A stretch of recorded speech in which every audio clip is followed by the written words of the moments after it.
So అక్కడ నుంచి మీ journey మళ్ళీ టీవీ సీరియల్స్ వైపు వెళ్ళింది కదా, మాక్సిమం టీవీ సీరియల్స్ చేయడం. టీవీ సీరియల్స్కి 96, 97, 98 3 సంవత్సరాలు నేను దర్శకత్వ శాఖలో పనిచేశాను సార్. ఓకే.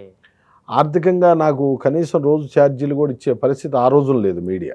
ఓకే. దాంతో వద్దు అనుకొని నేను డైరెక్షన్ ఫీల్డ్ వదిలేసి బ్యాక్ వెళ్ళిపోయిన వాడిని 2003 నుంచి ఆర్టిస్ట్గా టీవీకి వచ్చాను మళ్ళీ. ఓకే. 3 నుంచి కోట్ల హనుమంతరావు గారు ఈటీవీ 2లో మాయాబజార్ అని రాజకీయ వ్యంగ్యరూపంగా వచ్చాను. ఎంవిఎస్ సర్నాథరావు గారు రాసేవాడు, దానికి వచ్చాను. ఎంఎస్ సర్నాథరావు గారు రైట్ రాయలే, అదే పెద్ద చాలా పెద్ద రైటర్, సినిమా రైటర్ కదా, చాలా అవును బెస్ట్. అవును. ఎంఎస్ సర్నాథరావు గారు. Okay right. యా అవును. బుధవారం కూడా స్క్రిప్ట్ వచ్చేది, బుధవారం నైట్కి. గురువారం కాస్టింగ్ అందరూ సెలెక్ట్ చేసుకునేవాళ్ళు. ఓకే. శుక్రవారం షూటు, శనివారం ఎడిటింగ్ డబ్బింగ్, ఆదివారం టెలికాస్ట్. మనీ ప్రతి వారం అదే అదే అదే అంత చాలా బాగా డెడికేటెడ్ గా కూడా చేస్తుంటారు మేము అందరూ.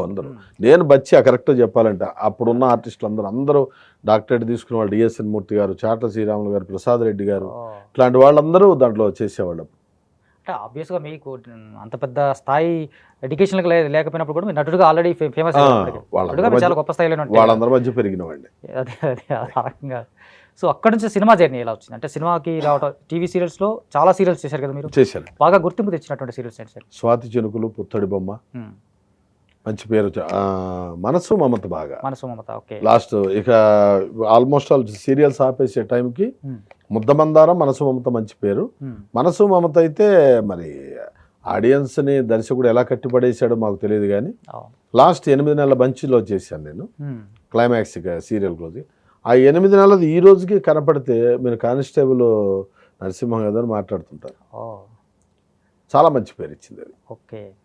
అంటే దాంతో లాంగ్ రన్ ఉండేది సార్ మీకు సీరియల్ సంబంధించి? లాంగ్ రన్ చాలా 1 year 2 years 3 years ఖచ్చితంగా.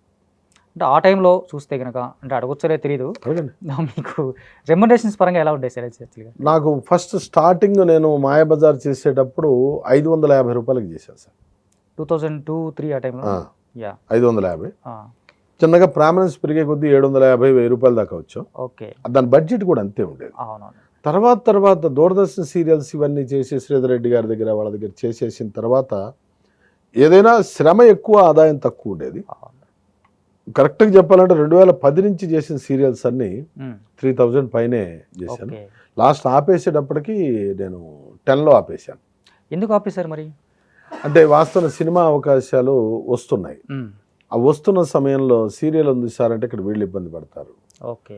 సీరియల్కి ఎప్పుడు డేట్లు ఇవ్వాల్సి వస్తామో తెలియదు, ఎందుకంటే ఛానల్ కథ ఓకే చేయాలి, సీన్స్ ఓకే చేయాలి, అన్నీ అయిన తర్వాతే వాళ్ళు షెడ్యూల్ వేసుకోగలుగుతారు.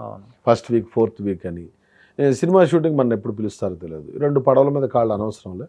ఎట్లాగో నాటకం ఇష్టం ఉంది, అటు తిరుగుతున్నాను ఇటు తిరుగుతున్నాను కాబట్టి 3 పడవల మీద కాళ్ళు భగవంతుడు ఇచ్చింది 2 కాళ్ళే కాబట్టి 3వ కాలు వద్దులని ఇంకా అప్పుడు వాళ్ళకి చెప్పుకొని ఆగాను.